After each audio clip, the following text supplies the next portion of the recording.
Hey everybody, it's Pastor Justin Walker here, and we've made it to the fifth day of creation, Genesis 1 and verse 20. We're going to do days 5 and part of day 6 today because there's something we want to see. We want to see what God is telling us, and we want to learn from Him through His Word. Remember, we're on a mission to get as many people as possible into the Word of God because the Word of God is quick, it's powerful, it's sharper than any two-edged sword.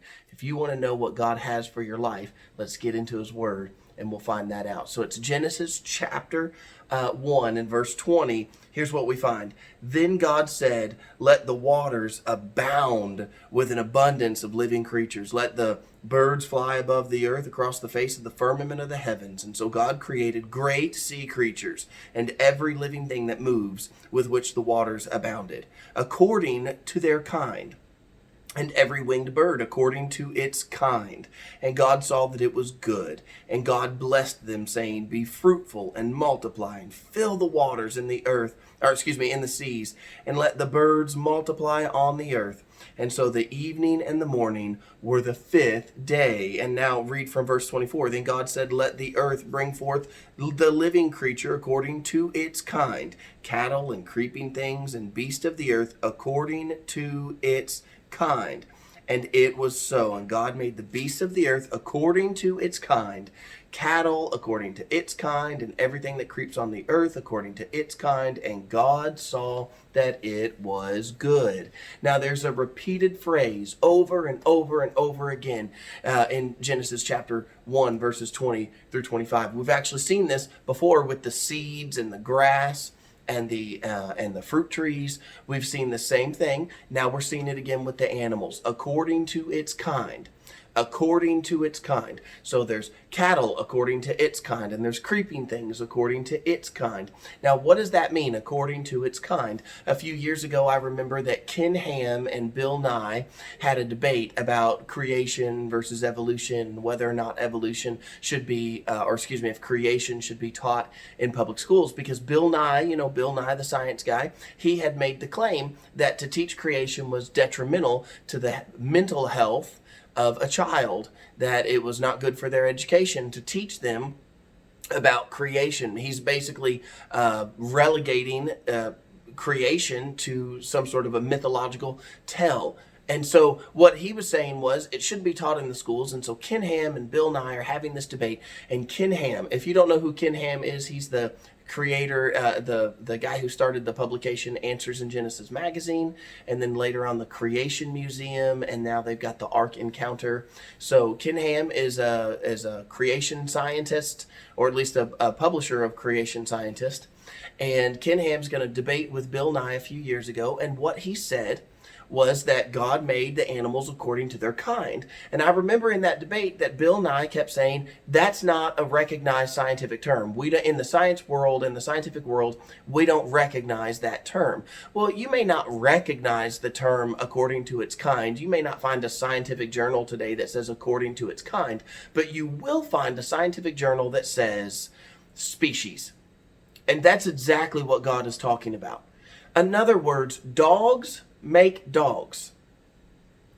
What happens in evolution is everyone wants to cry out and they say, oh, but Pastor, what about the finches? What about the finches on the island when Charles Darwin saw that the beaks of the finches and documented that the beaks of the finches are different? Yeah, that is exactly right. A finch evolved, but he was still a finch.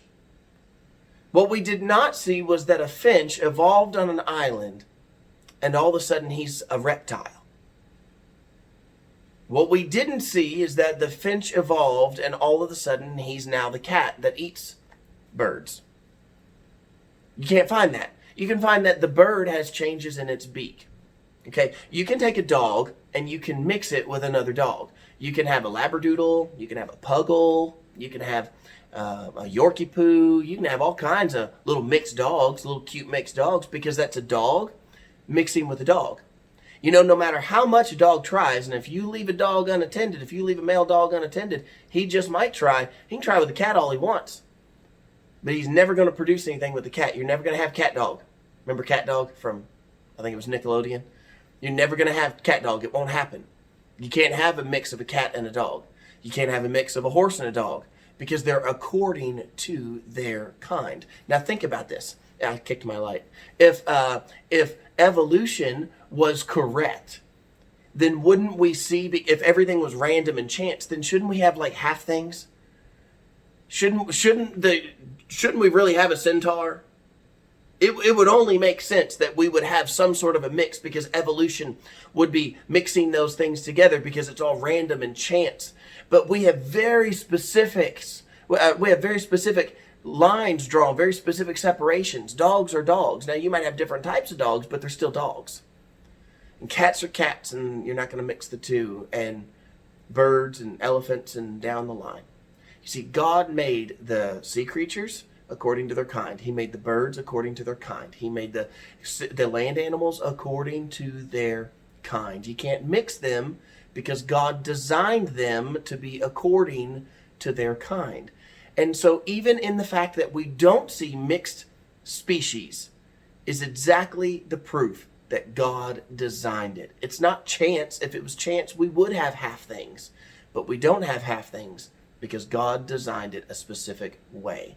And we see that on the 5th and the 6th day of creation. I'm so glad you guys are tuning in with me. If you're enjoying the videos, follow along. You can like the page or follow. If you're on YouTube, then subscribe.